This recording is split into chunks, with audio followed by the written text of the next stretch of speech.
안녕하세요. 미국 주식 성공 투자로 여행을 원 없이 다니고 싶어하는 욕망덩어리 미국 주식 인간 지표입니다. 나스닥 알바롱이 언제까지 이어질지 지겨운 하루하루입니다. 사실 현 시점에서 나스닥이나 반도체나 분석할 게 없습니다. 올라가면 롱 보유자는 좋은 거고, 떨어지면 현금 들고 있는 분들이 좋은 거고, 결국 목요일 아침 엔비디아 실적 발표로 추가 상승이 이어질지가 관건이 될 것 같습니다.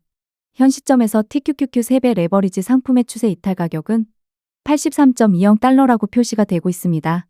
여기를 뚫으면 보조지표상 셀 신호가 뜨겠죠.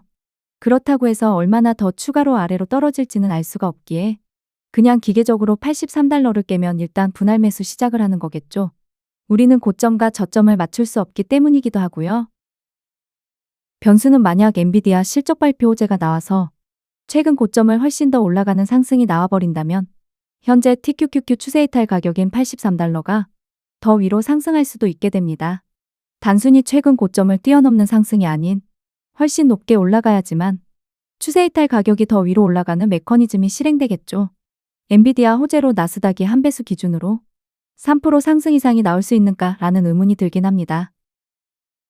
일단 MACD 2일봉 기준에서의 시그널선 데크 상태를 보면 확률적으로는 전고점을 뚫고 더 크게 올라가는 경우는 희박하지만 언제나 그 작은 확률에도 희망을 버릴 수 없기 때문에 현재 가진 롱은 그냥 홀딩을 하고 있습니다. 내 전체 시대에 그렇게 큰 비중이 아니라면 현재 롱을 하나도 가지고 있지 않으면 포모를 견디기가 쉽지 않은 그런 알바롱 나스닥 장세이기 때문입니다. 코로나 이후 MACD 패턴상으로는 딱 한 차례 추가 상승 이력이 있었습니다. 그러면서 추세 이탈 가격을 한 번 더 위로 점핑시킨 사례죠. 물론 과거 사례상으로는 현재 추세 이탈 값인 83달러를 나중에는 결국 터치하긴 하지만 좌측의 경우가 전고점을 TQQQ 기준으로 10% 더 올린 케이스라고 할 수 있습니다.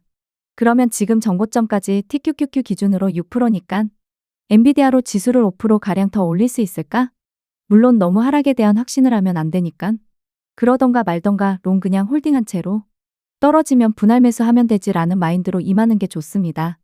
물론 롱 비중이 너무 크다면 매도는 미리 잘 선택해 두셔야겠죠. 저때와 현재의 스토캐스틱 중파동 상황을 보면 좌측에서는 중파동 3봉을 만들기 위한 상승이 나왔고 현재는 이미 중파동 3봉까지 나온 상태이기 때문에 엔비디아 때문에 주가가 단기 반등이 나온다 해도 전고점을 더 크게 뛰어넘는 경우는 매우 낮은 확률 정도로 생각 중에 있습니다. 그래도 혹시 모르니 롱 비중이 너무 크지 않는다면 그냥 홀딩하면서 떨어지면 오히려 좋아입니다. TQQQ 결론 83달러 이탈이 나오면 그때부터 분할 매수. 근데 현재 엔비디아 실적으로 인한 상승이 나올지 모르기 때문에 시드 대비 롱 비중이 너무 크지 않거나 평단이 너무 높지 않는다면 홀딩하면서 하락에 대한 분할 매수 계획을 짜두면 좋을 것 같다.